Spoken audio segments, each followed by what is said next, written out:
Rune Factory Dev Blog 3. Today, instead of using my chair as a prop, I'm using it as a chair, for its intended use. Because I hurt my back really bad. So I can't stand up. So it's been almost 3 months since my last dev blog for Rune Factory Remastered, and that's a big no-no. And the reason that is the case is because what I'm showing you in this dev blog I wanted to save for a later date. I wanted my third dev blog to cover animations for the new Raguna model I showed you in the second dev blog, but I realized I would want to cover some combat animations, but I realized if I wanted to do that I would need to tweak some of the combat mechanics, but if I wanted to do that anyway, I would need to make some new weapons for Raguna to wield in the dev blog and show those off, but then I realized if I was gonna make the weapons, I might as well make the tools too and set up those mechanics, and it all kind of went all over the place, and that's what I've been working on for the past 3 months. So you can kind of see where that all went wrong, but nevertheless that work is almost complete, or at least almost presentable for a dev vlog, which I will be releasing within the next 2 to 3 weeks. Really excited about it, and so just look out for that. In the meantime though, I thought I might need to cover something, so I decided to just show this off to you now instead of later. This is something that I planned on talking about way later when there's more work done on it and I've thought things through a little more, but I'm pretty excited about this too, so I might as well get it out there. I have been, or I was, before the last 3 months, I was working on a remake for the intro. First things first, I'd like to talk about the anime for the opening. One day I thought to myself, I've got a little more time before I'm out of quarantine, headed back to work, so why don't I spend that time utilizing the 0% experience I have in 2D animation and sketch out some frames for a renewed Rune Factory 1 anime intro. I sketched out every other frame for the anime and plan to do the in-between frames later, and I actually ended up being pretty proud of it for it being my first time trying to do this, and given my only tools were my wife's makeup light, pencil, and paper, and that was it. I'll show you a frame-by-frame animation up to the point that I stopped. I only did about 20 seconds of it.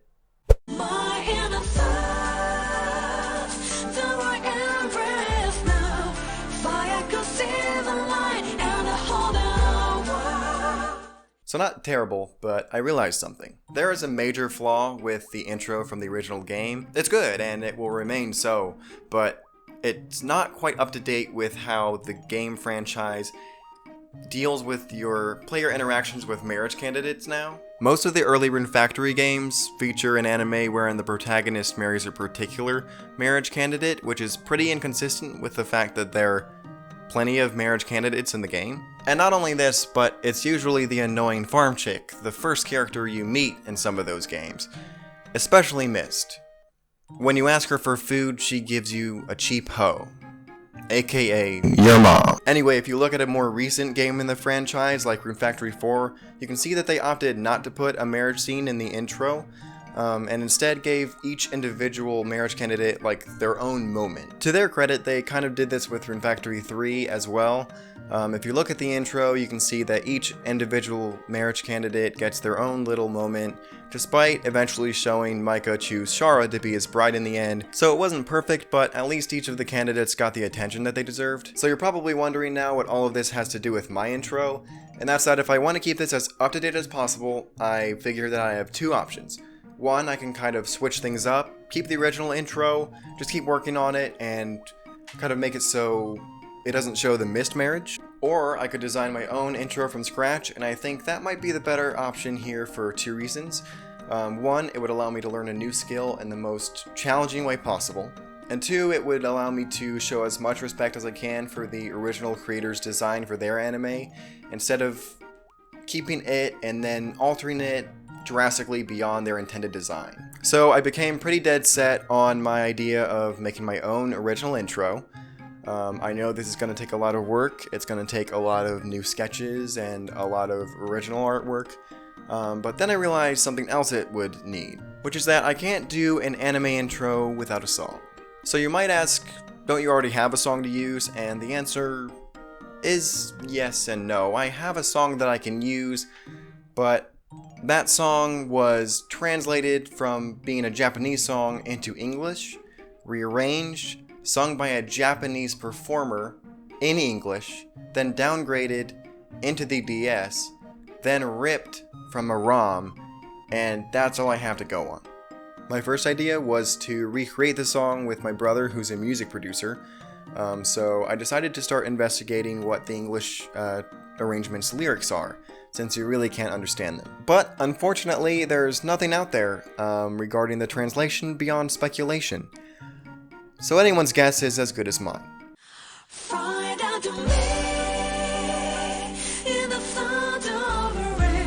I even tried to listen as closely as I could to the English arrangement to get those lines down, but even though I was pretty confident in a lot of the lines, there were just too many that I was iffy on to be confident enough to continue work on the intro without doing something completely different.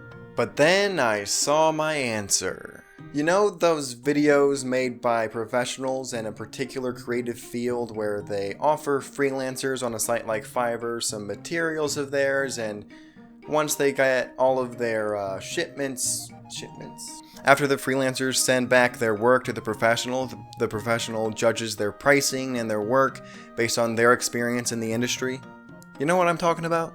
I realized I could hire a freelancer on Fiverr to translate the original Japanese track into English so that I could have the actual true English translation to work from and make a new song, a new arrangement. So I upped my budget for this project from $0 to more, and I started looking. My two main criteria were I had to find someone who knew what they were doing, but who could also work within my budget.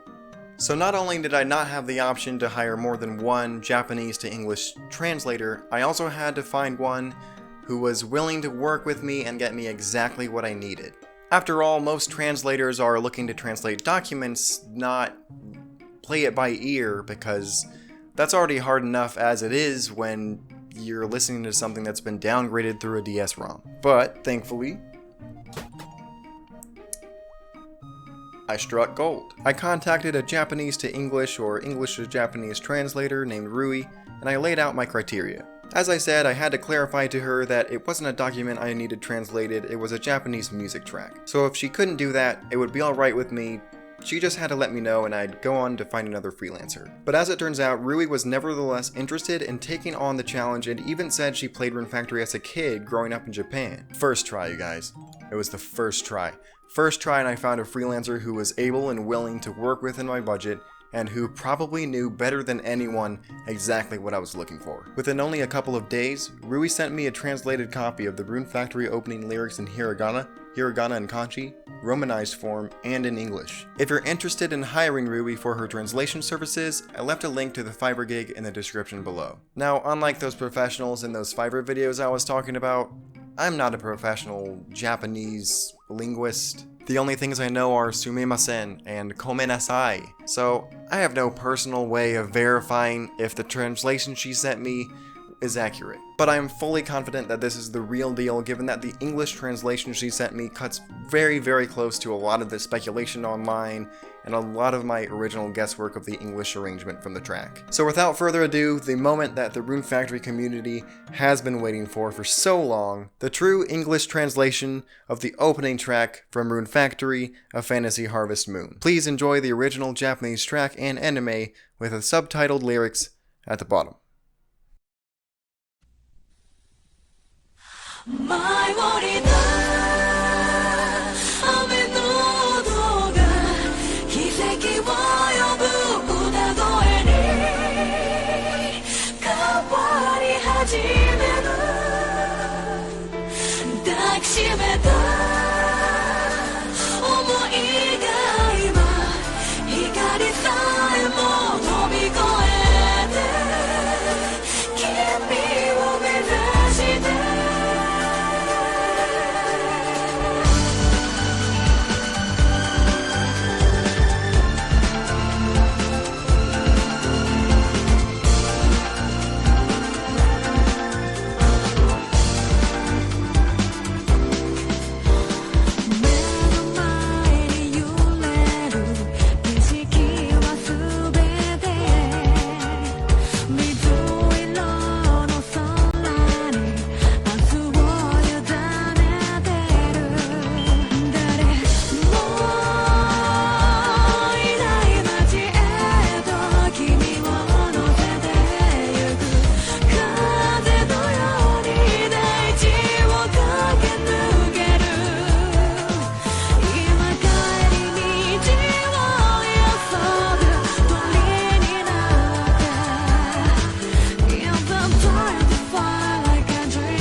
きしめてそっと耳元に舞い降りた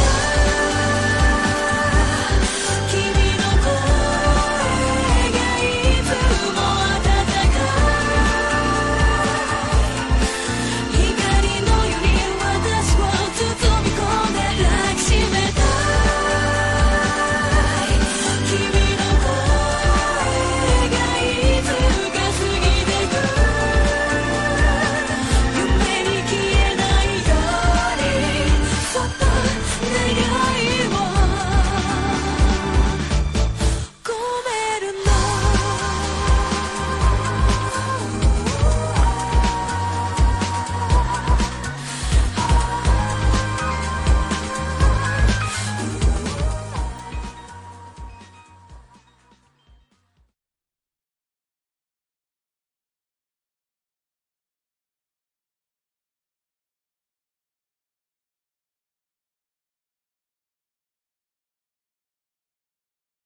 So all I have to do now is take this translation of the Japanese track and turn it into my own song. I'm really excited to share that with you guys sometime after the next couple of months, because I have quite a few ideas for this project that are happening first. Thank you so much for watching. It is very appreciated, and don't forget to watch out for the next dev vlog. Within the next 2 to 3 weeks, we're going to be covering a lot of great combat content. I'm so excited to share it with you. Subscribe and like this video if you're interested in seeing more of these dev vlogs. If you have any questions, comments, or feedback, leave it in the comments below. I love seeing that. I love replying to it. It really helps me improve the project as I go along. Again, thank you for watching, and I'll see you next time.